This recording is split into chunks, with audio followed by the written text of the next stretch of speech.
So যে কোয়েশ্চেন্সগুলো primarily PYQs এর উপরে আমরা একটু ডিসকাস করছি, যেটা অ্যাকচুয়ালি করার পিছনে রিজনটা হচ্ছে যে কোয়েশ্চেন্সগুলো এসেছে সেগুলো সম্বন্ধে একটু বেসিক ডিসকাশনস, আর তার সাথে সাথে ইম্পর্টেন্ট কোয়েশ্চেন্স যেগুলো অফবিট যে কোয়েশ্চেন্সগুলো দিয়েছে সেগুলোর উপরে ডিসকাশনস। ওকে, সো দেখো এটা 2019 এর question, when a court declares certain provisions of an act invalid, it does not affect the validity of the entire act according to options such as doctrine of eclipse, doctrine of prospective overruling, doctrine of severability, none of the above.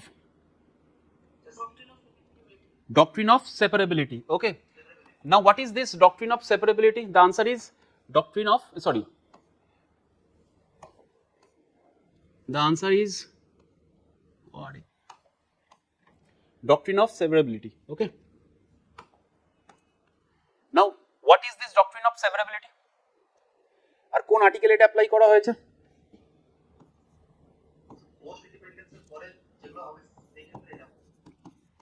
Doctrine of severability. ঠিক আছে, Article 13, yes, Article 13 speaks about doctrine of severability. That means there are two types of laws in Article 13, clause 1 and clause 2. 13 clause 1 deals with the pre-constitutional law and 13 clause 2 deals with the post-constitutional law. Okay, so any law, what is the difference between this Article 13 clause 1 and clause 2? 13 clause 1 is not void ab initio. Okay, because 13 clause 1 যখন হয়েছিল তখন কিন্তু constitution ছিল না, মানে 13 clause 1 talks about the pre-constitutional laws.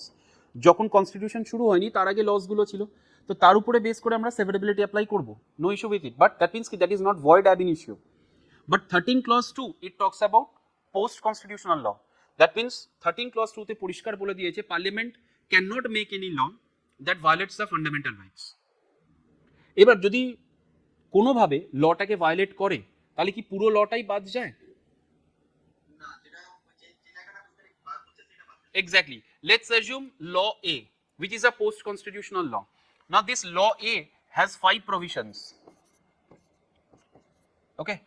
Out of these 5 provisions, let's assume that 4th and 5th provision is violating fundamental right, by is coming in contravention with the fundamental rights.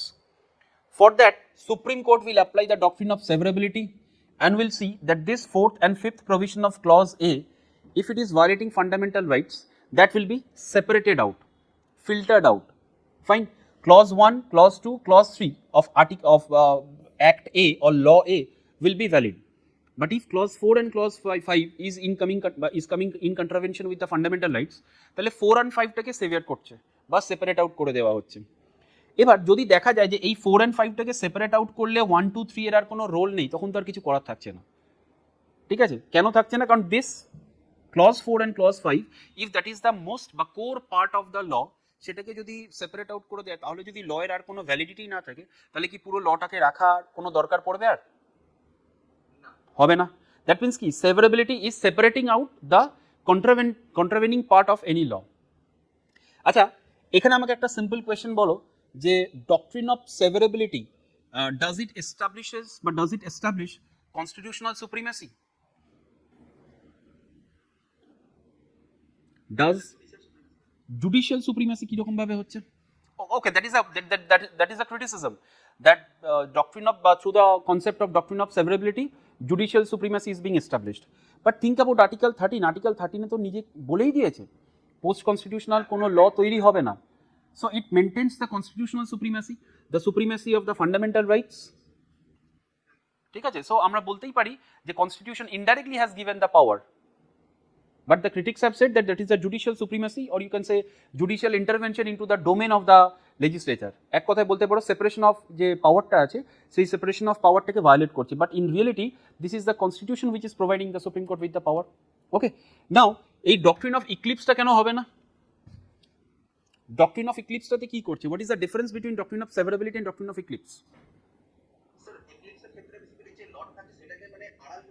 Exactly, the contravening part of the law, ঠিক আছে, the contravening part of the law which is violating the fundamental rights. Fundamental rights will gain বা will enjoy supremacy over the law. ঠিক আছে, সবসময় এটা মাথায় রাখবে যে fundamental rights will gain supremacy over law. ঠিক আছে, this is one of the most important feature. But is this statement 100% correct? Is fundamental rights always over law or the policies of the government? Because আমরা কি দেখেছি? Yes, 39B and C is greater than 1419.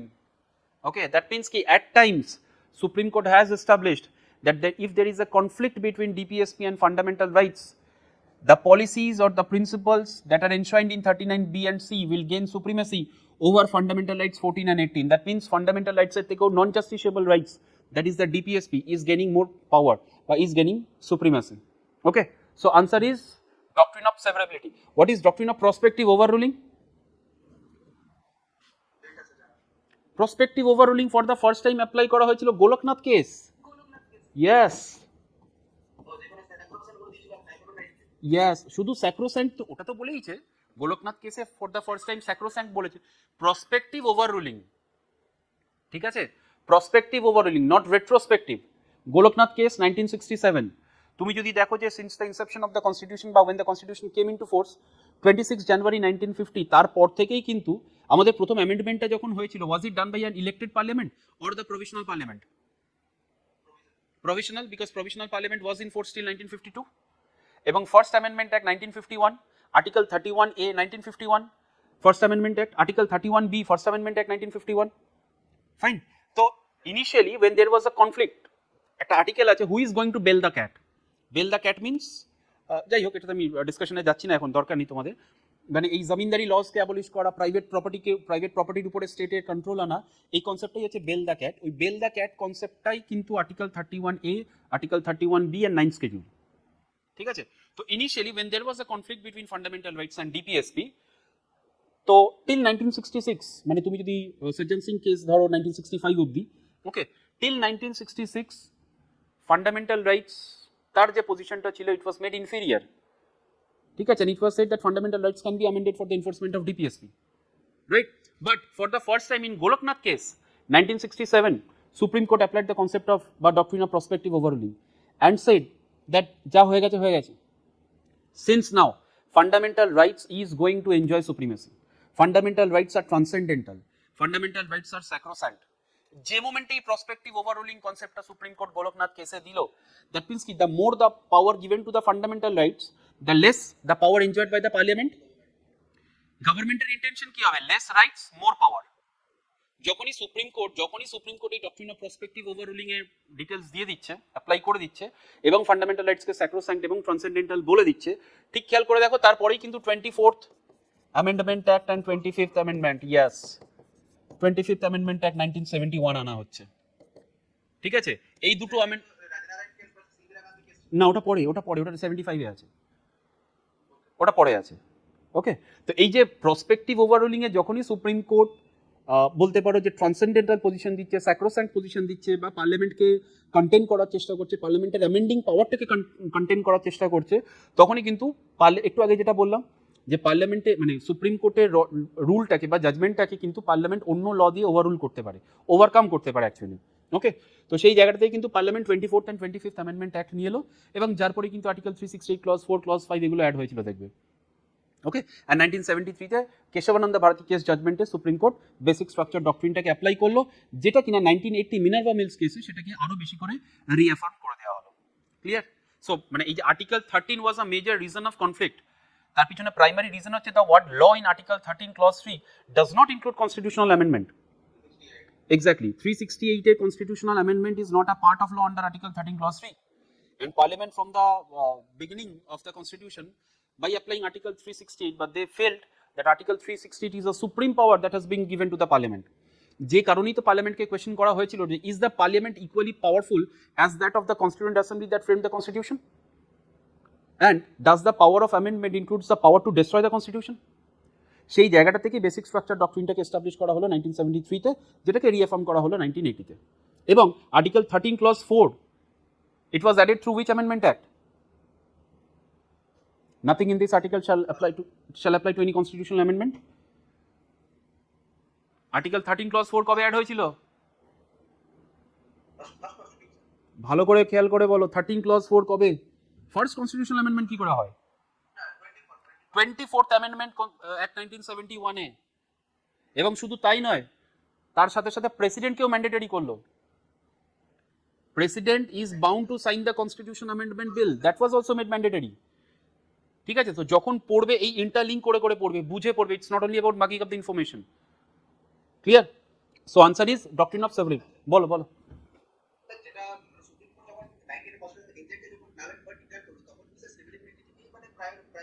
হ্যাঁ obviously না, সেভারেবিলিটি শুধু এটার জন্য নয়, severability for both pre and post constitutional laws. ঠিক আছে, মানে এক কথায় fundamental rights being the justiciable rights will gain supremacy, will enjoy supremacy, যেহেতু জাস্টিসিয়েবল রাইটস। ঠিক আছে, দেখো rights is actually limiting the government. আমরা গভর্নমেন্টকে লিমিট কিভাবে করব? একটা government can be limited when there is the presence of fundamental rights. আর সেই ফান্ডামেন্টাল রাইটসকে যদি অ্যামেন্ড করতে থাকে, বা অ্যামেন্ড তো করতেই পারে, সেটা কোনো ব্যাপার নয়, ফান্ডামেন্টাল রাইটসকে যদি ডিসঅনার করতে থাকে অ্যান্ড সুপ্রিম কোর্টের কাছে যদি সেই পাওয়ারটা না থাকে, সুপ্রিম কোর্ট কেন বলেছে যে with respect to fundamental rights, Supreme Court said that we are the sentinel quo vive. Okay, sentinel quo vive, that means a person, but you can say a sentry who is holding the power to enforce the fundamental rights. ঠিক আছে, have you heard of this word? Sentinel qui vive বা vive. ঠিক আছে, এটার মানেটাই হচ্ছে supreme court is the sentry বা guardian of the fundamental rights. আর সুপ্রিম কোর্ট শুধুমাত্র কিন্তু মিউট গার্জিয়ান নয়, supreme court is empowered to protect our fundamental rights with weapons. And what is the weapon that has been given to the Supreme Court for enforcing the fundamental rights? শুধু judicial review না, the weapons are Article 32, Article 32 Ritz. এই রিটসগুলোর through দিয়েই তো আমাদের রাইটসগুলোকে protect করছে, fundamental রাইটসগুলোকে protect করছে।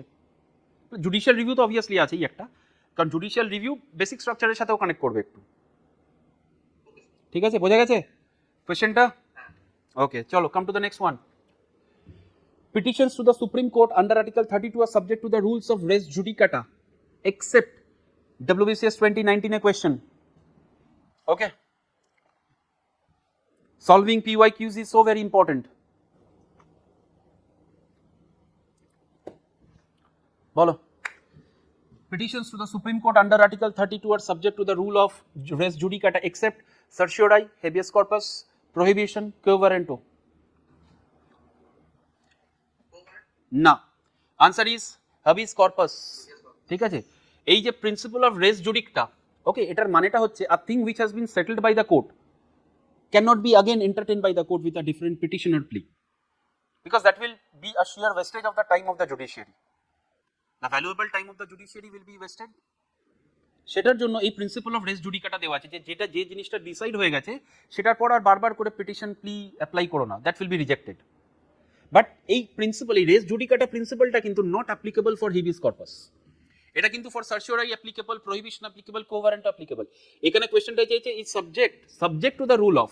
ঠিক আছে, তার মানেটাই হচ্ছে হেবিস কর্পাসে যতক্ষণ থাকছে, মানে ধরো একজন পার্সনকে যতবার বা অন্যান্য কারণে যতবার ডিটেন করে নেওয়া হচ্ছে, সেই ডিটেনটা যদি ইললিগাল হয়, সুপ্রিম কোর্ট কিন্তু হাবিস কর্পাস অ্যাপ্লাই করবে। এমন নয় যে একবার ক্যান্সেল করে, মানে একবার যেহেতু জাজমেন্ট দিয়ে দিয়েছে সেই ক্ষেত্রে পরে আর হাবিস কর্পাস অ্যাপ্লাই করবে না। কোয়েশ্চেনটা ক্লিয়ার হলো? একদম একদম ঠিক আছে। দ্যাট মিন্স কি, এইটা হচ্ছে এমন, এই হাবিস কর্পাসটা হচ্ছে এমন একটা রিট, যে রিটটা কিন্তু সুপ্রিম কোর্ট বারবার অ্যাপ্লাই করতে পারবে। এটাই কোয়েশ্চেনটা চেয়েছে, যে petitions to supreme court under article 32 আর subject to the rule of res judicata, except, the word is except habeas corpus. That means যতবার ইলিগাল ডিটেনশন হবে ততবার কিন্তু সুপ্রিম কোর্ট রিট ইস্যু করবে, এবং এই প্রিন্সিপাল অফ রেস জুডিকাটা কিন্তু apply হবে না, যে একবার আমি ডিসাইড করে দিয়েছি বলে আর আমি এন্টারটেইন করবো না। ক্লিয়ার হয়েছে এবার? অনলাইন বাকিরা চলো, come to the next question. In which of the following cases the doctrine against arbitrariness was incorporated into equality before law by Justice Bhagwati? Again 2019 question. Previous year questions গুলো একটু thoroughly দেখো, বুঝতে পারবে যে questions এর level কতটা ভালো। Option C, yes, EP Royappa versus Tamil Nadu. সবসময় মাথায় রাখবে সুপ্রিম কোর্টের একটা ওপিনিয়ন হচ্ছে rule of law is the antithesis of arbitrariness.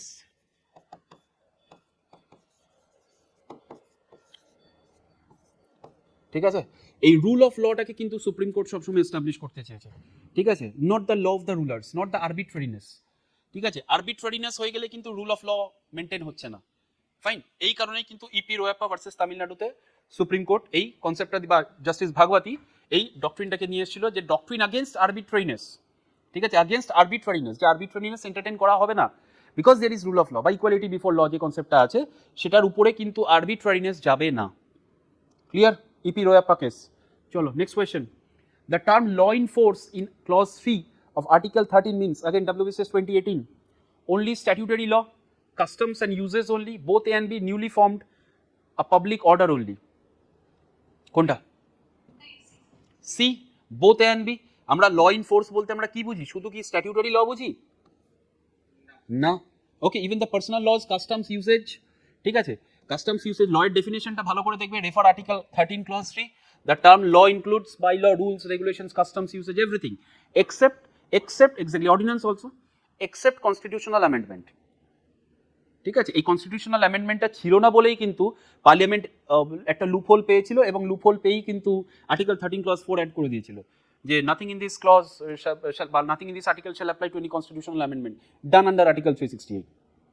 That means কি, এই 13 ক্লজ 3-তে যদি অ্যামেন্ডমেন্টের অপশনটা দেওয়া না থাকে এবং কনস্টিটিউশনকে যদি পার্লামেন্ট অ্যামেন্ড করে, ঠিক আছে, অ্যামেন্ড করছে কনস্টিটিউশন, অ্যামেন্ডমেন্টটা আর্টিকেল 13 ক্লজ 3 এর লয়ের ডেফিনেশনের মধ্যে নেই, তাহলে কি জুডিশিয়াল রিভিউ করতে পারছে? করতে পারছে না। জুডিশিয়াল রিভিউ কোনটা হবে? আর্টিকেল 12 এ কি, article 12 define state and article 13 defines law. এই লয়ের উপরে রিভিউ হবে, আর লয়ের মধ্যে যদি কনস্টিটিউশনাল অ্যামেন্ডমেন্ট না পড়ে, তাহলে the scope of judicially is becoming narrower, judicial review is becoming narrower. এই কারণেই কিন্তু 13 ক্লজ 4টাকে অ্যাড করা হয়েছিল। এবং এটা কখন করা হলো? দেখো একটু আগে যেটা বললাম, after this Golaknath case, 24th, after this Golaknath case. Clear? So পুরোটা কানেক্ট করো, যত ডিপ কানেকশন বিল্ড আপ করতে পারবে তত কিন্তু better understanding of the questions as well as answer করতে অসুবিধা হবে না। Next, which of the following sought to change the character of Indian government from unitary to federal? 2017 question, 1935, very good, 1935, the structural part of the Indian constitution, যেটা কিনা 1935 এর অ্যাক্টের উপরে। আচ্ছা, এই 1935 অ্যাক্টটা কবে অ্যাবলিশ হয়েছিল by the way, and through which article? Through which article Government of India Act 1935 was abolished? Because it was said that till the new constitution is being formed, India will be governed by Government of India Act 1935. No, no, no, no, no, একদম না।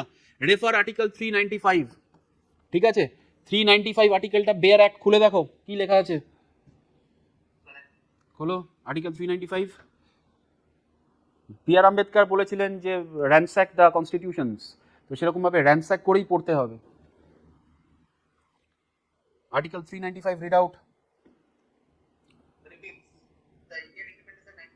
Yes, একদম পরিষ্কার দেওয়া আছে, ঠিক আছে, repeals GOI act 1935, yes, plus Indian independence act 47, দুটোকেই repeal করা হচ্ছে। কিন্তু দেখো অ্যাবলিশন অফ প্রিভি কাউন্সিলটা কিন্তু মেনশন করা আছে, ওটা কিন্তু কন্টিনিউ হচ্ছে না। ওটা ওটা ওটা তুমি যেটা বলছো সেটা যে প্রিভি পার্টস অ্যাবলিশ করা হচ্ছে, ঠিক আছে, আমি যেটা বলছি অ্যাবলিশন অফ প্রিভি কাউন্সিল, ওটা কিন্তু কন্টিনিউ হয়েছিল পরবর্তীকালে 1949-এ কিন্তু প্রিভি কাউন্সিল অ্যাক্ট অ্যাবলিশ করা হলো এবং federal court become the highest court of appeal. ঠিক আছে, কানেক্ট করো, federal court established in government of India 1935। Federal কোর্টের জাজমেন্টের এগেইনস্টে আমরা কোথায় যেতে পারতাম? প্রিভি কাউন্সিলে। 1947-এ ইন্ডিয়ান ইন্ডিপেন্ডেন্স অ্যাক্ট হলো, আমাদের কনস্টিটিউশন মোটামুটি যখন লেখা কমপ্লিট হয়ে গেল 1949-এ, ঠিক আছে, তার তখনও কিন্তু আমাদের এই যে 395 আর্টিকেল মানে 395-এ কিন্তু গভর্নমেন্ট অফ ইন্ডিয়া 1935-কে রিপিল করা হলো, ইন্ডিয়ান ইন্ডিপেন্ডেন্স অ্যাক্ট 1947-কে রিপিল করা হলো, but abolition of privy council act ওটা কিন্তু 1949-এ অ্যাবলিশ করা হয়েছিল by a separate act.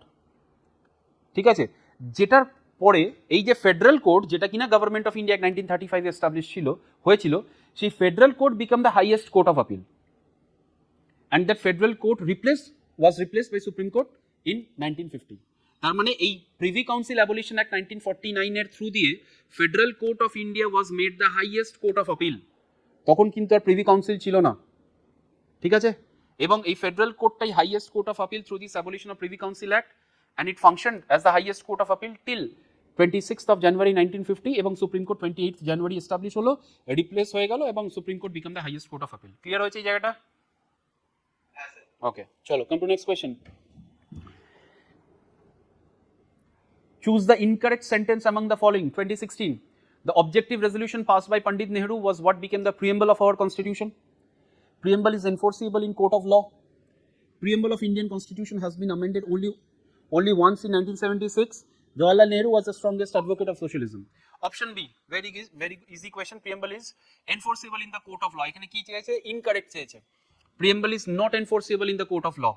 So can preamble be amended? Preamble can be amended? Okay. How many times preamble has been amended? Only once. How many words? Which words were added? Key words? Secularism নয়। We haven't adopted any individualism. ভালো করে খেয়াল করবে, এগুলো কিন্তু ইন্টারভিউয়ের question. We haven't used the word secularism, rather we have used it secular. Okay. আমরা দেখো socialismও কিন্তু ইউজ করিনি। We have added the word socialist. Okay. And integrity. These were the three words that were added in the preamble. Okay. এবার এটা তো জানো, statement 1 is correct, statement 2 is correct and Jawaharlal Nehru was the strongest. আচ্ছা, এই স্টেটমেন্টটা নিয়ে আমার একটু কোয়েশ্চেন আছে, যেহেতু এটা কোয়েশ্চেন্সে দিয়েছে, এটার জন্য ঠিক আছে, এটা WBCS দিয়েছে, তাই strongest advocate of socialism Jawaharlal Nehru থেকেও আরো অনেকেই ছিল। another major stalwart was Ram Manohar Lohia. He was another person who was who is সেটা তো পরে, ওনার তো কন্ট্রিবিউশন সেই অর্থে কনস্টিটিউয়েন্ট অ্যাসেম্বলিতে নেই, ঠিক আছে, এই কারণেই বলছি। তো Ram Manohar Lohia was one of the major person who was regarded as the strongest advocate of socialism. যাই হোক, এখানে যেহেতু অপশনটা দিয়েছে, চারটের মধ্যে একটা ইনকারেক্ট চেয়েছে, অতএব এইটা একদম স্ট্রংলি ইনকারেক্ট। ওকে, আচ্ছা, এই যে ওয়ার্ড সেকুলার ওয়ার্ডটা আমাদের ইন্ডিয়ান কনস্টিটিউশনে প্রিএম্বলে অ্যাড করা হয়েছিল 1976-এ, তার আগে কি ইন্ডিয়া সেকুলার ছিল না?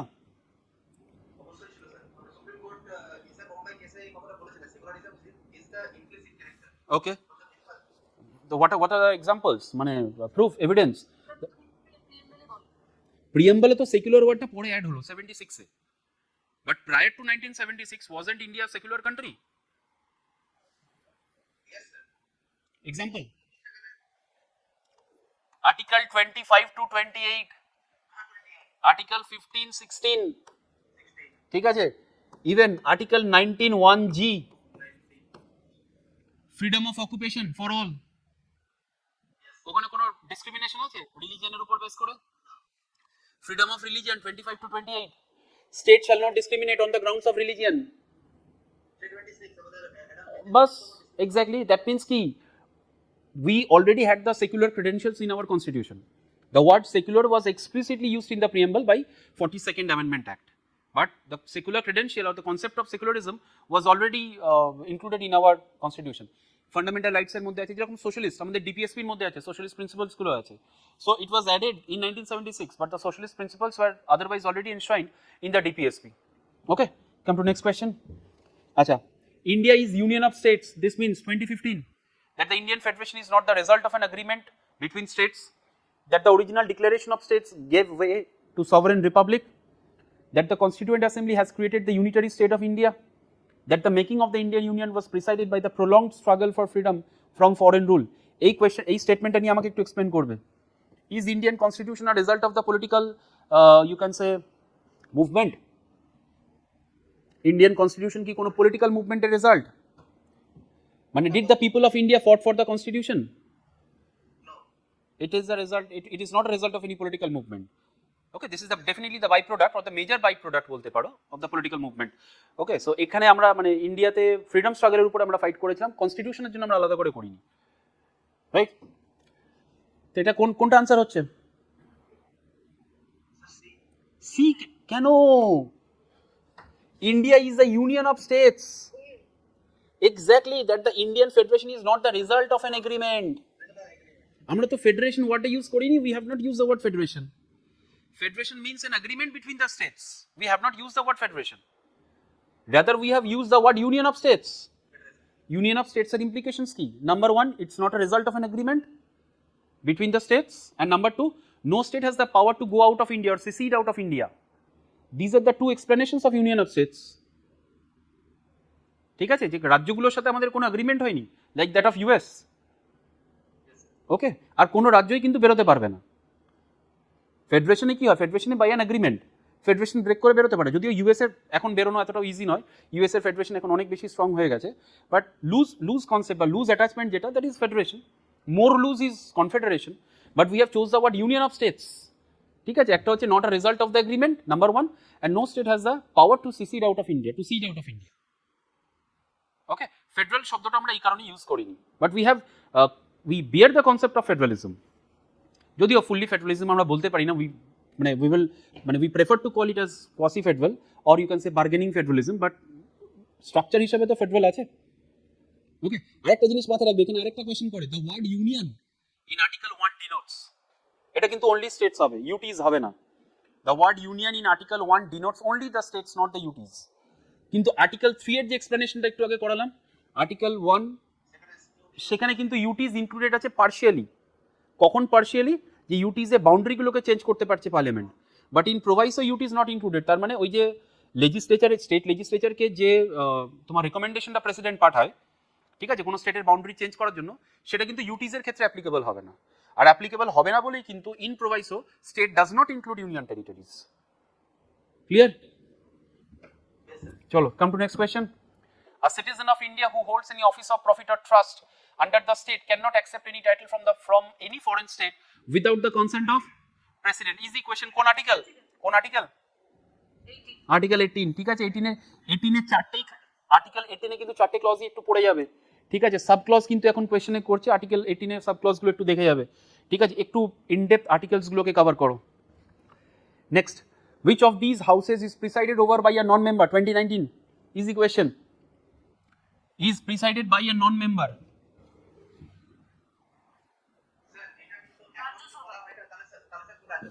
রাজ্য সভা। আর কি এক্সপ্লেনেশন দিচ্ছ সৌমেন, শুনি একটু। মানে অ্যাপয়েন্টেড বলতে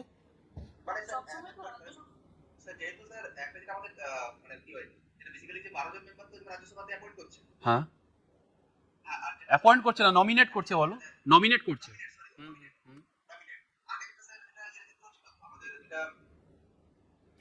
লোকসভার ক্ষেত্রে অ্যাংলো ইন্ডিয়ান কমিউনিটি দুজন লোকসভার ক্ষেত্রে না, না, এখানে কোয়েশ্চেনটা কি চেয়েছে দেখো, which of the houses is presided by a non member. Presided, লোকসভাকে কে প্রিসাইড করে? লোকসভার স্পিকার। লোকসভার speaker is an elected member, elected MP, right? লোকসভার স্পিকারের অ্যাবসেন্সে কে করবে? লোকসভার deputy speaker, again an elected MP, বা তারাও যদি অ্যাবসেন্ট থাকে, প্যানেল অফ 10 ভাইস চেয়ারপারসনস, তারাও তো ইলেক্টেড। তার মানে Lok Sabha is always presided by an elected member. Okay, but think about Rajya Sabha. Rajya Sabha is presided by hmm? না, sorry, Rajya Sabha is presided by vice president who is not a member of the house. ঠিক আছে, ex officio chairperson. তো the Rajya Sabha is always presided by a non member, but এই স্টেটমেন্টটা একটু partially incorrect আছে। কিরকম incorrect আছে? If vice president resigns, yes, if vice president resigns or in absence of vice president, deputy chairman presides the Rajya Sabha. Deputy chairman presides the Rajya Sabha, and deputy chairman is a member of the house. But তুমি যদি flat কোয়েশ্চনটাকে দেখো, which among the following house is presided by a non-member, then answer will be Rajya Sabha. But when Rajya Sabha is being presided by deputy chairman, এই স্টেটমেন্টটা কিন্তু যাবে না। Clear হয়েছে? চলো next. The legislative council in a state can be abolished by parliament on the recommendation of State Legislative Assembly. Yes, State Legislative Assembly. আর্টিকেলটা কত? Yes, this article is very important, মাথায় রাখবে, article 169। ঠিক আছে, এই article 169 A parliament holds the ultimate power either to create or to abolish, provided State Legislative Assembly সেটাকে approval দিচ্ছে। What is the majority required? এখানে কিন্তু স্পেশাল মেজরিটি দিয়ে ক্রিয়েট অর অ্যাবলিশ করতে হবে। পার্লামেন্ট যেটা করবে, পার্লামেন্ট কিন্তু সিম্পল মেজরিটিতে করবে। ওকে, চলো, ভেরি গুড। নেক্সট,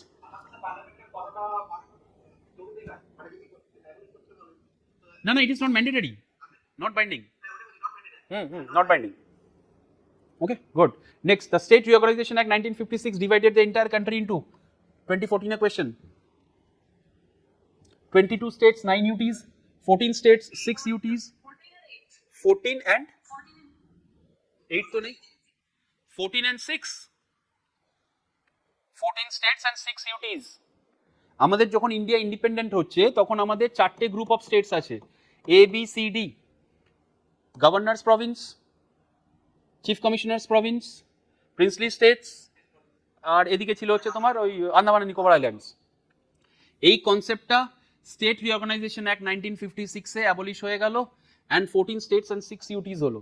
এই স্টেট রিঅর্গানাইজেশন অ্যাক্ট, তার আগে তিনটে কমিশন একটু মাথায় রাখবে, SK Dhar commission, JVP committee and Fazl Ali commission. তার মধ্যে ফজল আলী কমিশনের recommendation is the most important, rejected one language one state, ঠিক আছে, মানে accepted language as a criteria for bifurcation বা reorganisation of states, but rejected one language one state, ঠিক আছে। এবং তারপরই স্টেট রিঅর্গানাইজেশন কমিশন বসলো এবং ফাইনালি অ্যাক্ট পাস হলো 1956-এ। এই অ্যাক্টের থ্রু দিয়ে 14 স্টেটস অ্যান্ড 6 ইউটিস করা হলো। এগুলো একটু দেখে রাখবে, কোনটা ইউটি ছিল, মানে ইনিশিয়ালি কোনটা ইউটি ছিল, পরবর্তীকালে সেটা স্টেটহুড পেলে, এগুলো একটু দেখে দেখো। ওকে, চলো next. India is a republic in the sense 22 it has an elected head of the state. Very good. Okay, the word republic মানেটাই হচ্ছে elected head, elected constitutional head, ঠিক আছে। Government is elected, that is the component of democracy. When it will be said that the government is elected, that ensures the component of democracy. But when the head of the state, constitutional head of the state is elected, that includes republic. Now, what is the opposite of republic? Monarchy, you can say. Okay, very good. So, India is having a republic, that means absence of privilege to any single family or any thing, absence of hereditary rule. Okay, the highest constitutional post is elected. President is elected by the electoral college, and electoral college consists of nominated member থাকছে না, মানে basically elected member of the both house of the parliament, elected member of the মানে যেটা পন্ডিচেরি, দিল্লি, আর একটা হচ্ছে Jammu Kashmir. Yes, all elected MPs and all elected MLAs. Elected, the word is elected. Okay, but what about the presidential impeachment? ইমপিচমেন্টের ক্ষেত্রে nominated member থাকছে। Yes, MLAs রা থাকছে না।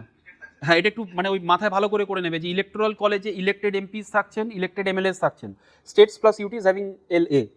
But যখন প্রেসিডেন্সিয়াল ইমপিচমেন্ট হচ্ছে তখন কিন্তু স্টেটের কোনো রোল নেই, এমএলএসদের কোনো রোল নেই, ঠিক আছে। All on the contrary, all MPs vote, মানে nominated MPs do not vote in the presidential election, but nominated MPs vote in the presidential impeachment. বা আর একটা জিনিস মনে রাখতে পারো, the voters in the presidential impeachment are the same that constitute the electoral college for the VP. দেখো ভিপির ক্ষেত্রেও কি অল এমপিস, ঠিক আছে, প্রেসিডেন্সিয়াল ইমপিচমেন্টও দেখো অল এমপিস, ঠিক আছে। এই কানেক্ট করে পড়ে নাও, মানে মনে রাখতে সুবিধা হবে। Next, expression socialist in the preamble of the constitution of India has been added by taking the views of, easy question, Marx and Gandhi, heavily leaning towards Gandhi. Democratic socialism আমাদের, democratic socialism, okay, so heavily leaning towards Gandhi, but that is the concept of both Karl Marx and Gandhi. Okay, classless society, exactly. Okay, acha, next, which one of the following chapter provisions has been described as the soul of the constitution? 2014 a question. Fundamental rights, everybody.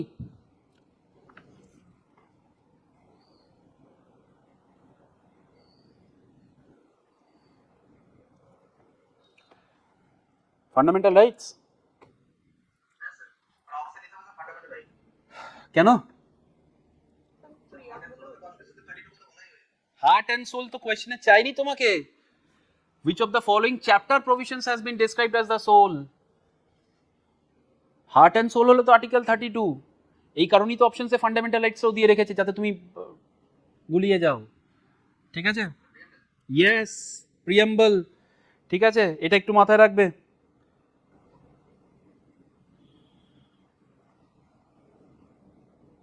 আচ্ছা, যাই হোক, answer will be preamble. এটা কে বলেছে এটা মাথায় রাখবে, justice Hidayatullah. Hidayatullah মানে first chief justice to become the president, ঠিক আছে, plus plus Thakurdas Bhargava. Yes, they both said that preamble is the soul of the constitution. Okay, next, article 14 of the constitution of India is confined to the citizens of India only, any person, to citizens of Commonwealth countries, none of the above. 2017 WBCS 2017 Mains, সব মেন্সের question আছে। all okay, to any person, ঠিক আছে, কারণ আমরা কি জানি to the citizens কোনটা 15, 29 and 30, 29 and 30, these are the articles for fundamental rights that is available only for the citizens. Okay, good.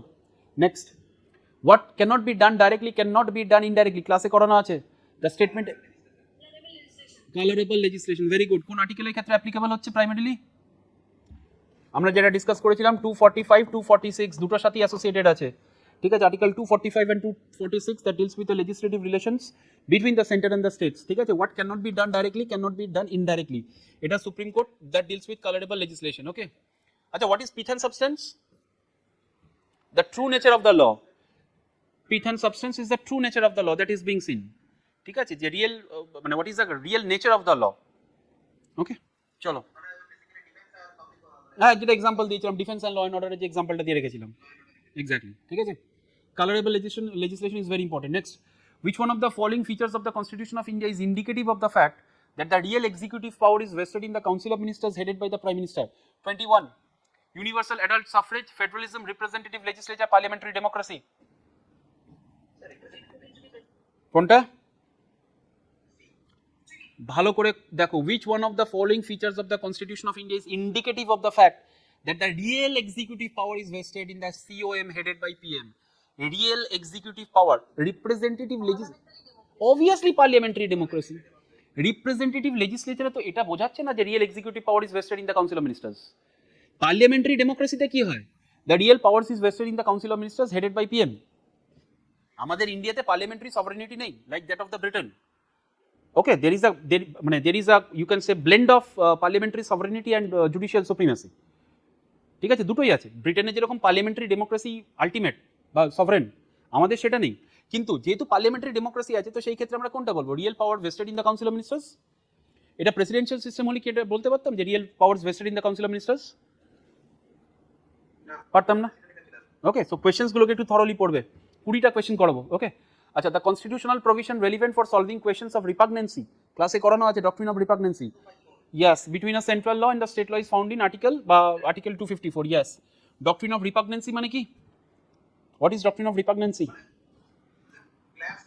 if there is a clash yes হ্যাঁ এই doctrine of repugnancy K apply করো পরবর্তীকালে harmonious construction করা যায় doctrine of harmonious construction okay good next choose the correct option India has adopted the parliamentary form of democracy also called the Westminster model the parliament consists of very important question খুব easy question কিন্তু অনেকেই ভুল করে yes president lok sabha and rajya sabha president is in কোন article refer article 79 okay 79 parliament shall consist of president the council of the states and the house of the people মাথায় রাখবে লোকসভা রাজ্যসভা এই দুটো word কিন্তু আমাদের কনস্টিটিউশনে নেই আমাদের এটার জন্য কাউন্সিল অফ স্টেটস আছে আর এটার জন্য হাউস অফ পিপল আছে এই যে হিন্দি নামস এইগুলো আমরা 1954 এ নিয়েছি yes এই হিন্দি নামসগুলো আমরা 1954 এ নিয়েছি বাট কনস্টিটিউশনে মেনশন করা আছে council of states and house of people refer article 79 ঠিক আছে next when can the parliament in India make a law on a matter enumerated in state list 21 ক্লাসে করানো আছে রিসেন্টও করিয়েছি আবার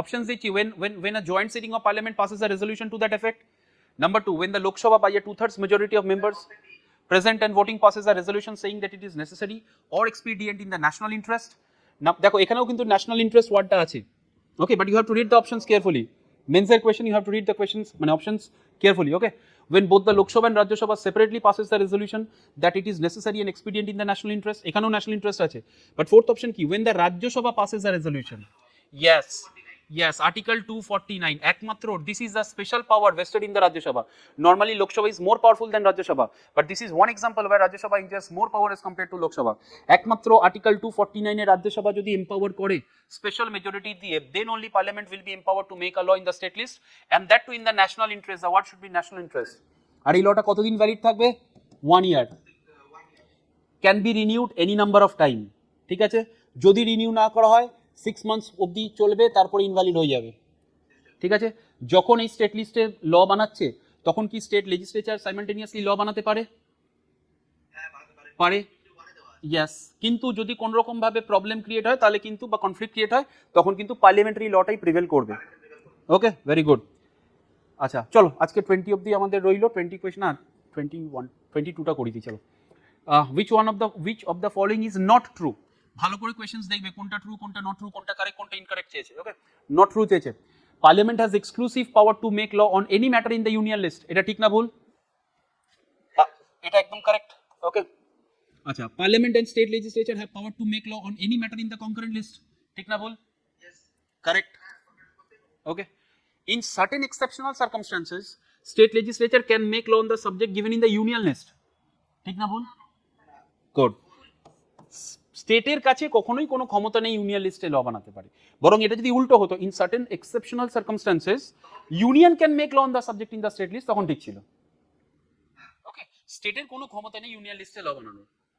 ওকে, and parliament can make laws on subject in the state list in certain circumstances, এটা তো ঠিকই আছে, no issue. Yes, last question for today, public interest litigation, এটা WBCS 21 এর কোয়েশ্চেন। আচ্ছা,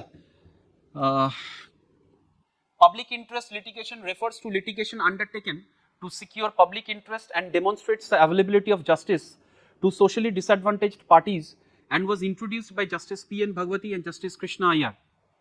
It is an extrajudicious remedy and a part of judicial activism to enforce public interest and a vehicle to enforce right. This is the first statement. Okay, B, only Supreme Court of India can entertain a PIL. C, PIL is enshrined in the Constitution of India. D, PIL in India has not helped deal with major environmental grievances and has not helped victims who are handicapped by poverty, illiteracy, ignorance, who have not benefited by the implementation of the laws enacted by the legislature for the benefits of the have-nots. Question চেয়েছে, choose the correct statement. কোনটা correct চেয়েছে? Okay?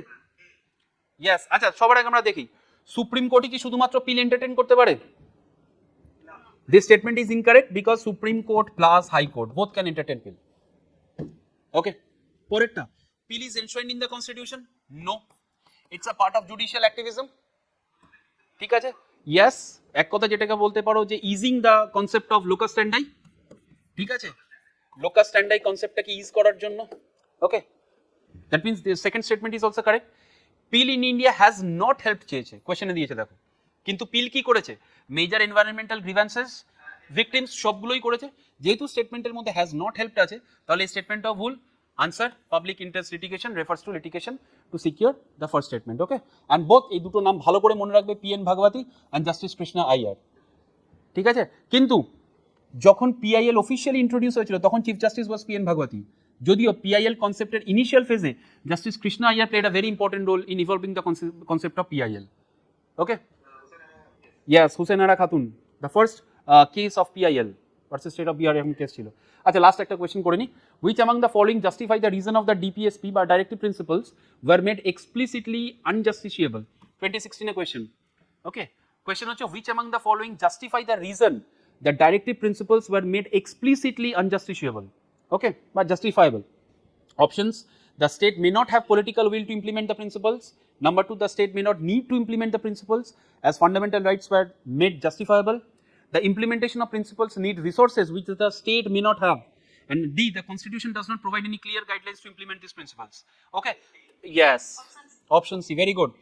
আমাদের আমাদের resources লাগতো, প্রথমত resources, আর second of all হচ্ছে আমাদের সোসাইটিটা কিন্তু তখন অতটাও, সোসাইটিটাও কিন্তু অতটা তখন at that point of time develop ছিল না যে আমরা এইগুলোকে ইমপ্লিমেন্ট করতে পারবো। ওকে, সো কোয়েশ্চেন্সগুলোকে একটু 50 কোয়েশ্চেন্স পেয়ে যাবে তোমরা, যেটা আছে এর মধ্যে PYQsও আছে প্লাস এমনি কোয়েশ্চেন্সও আছে। ঠিক আছে, ফলো করবে, আনসার করবে, পরের দিন ডিসকাশন হবে। ঠিক আছে, চলো, থ্যাংক ইউ।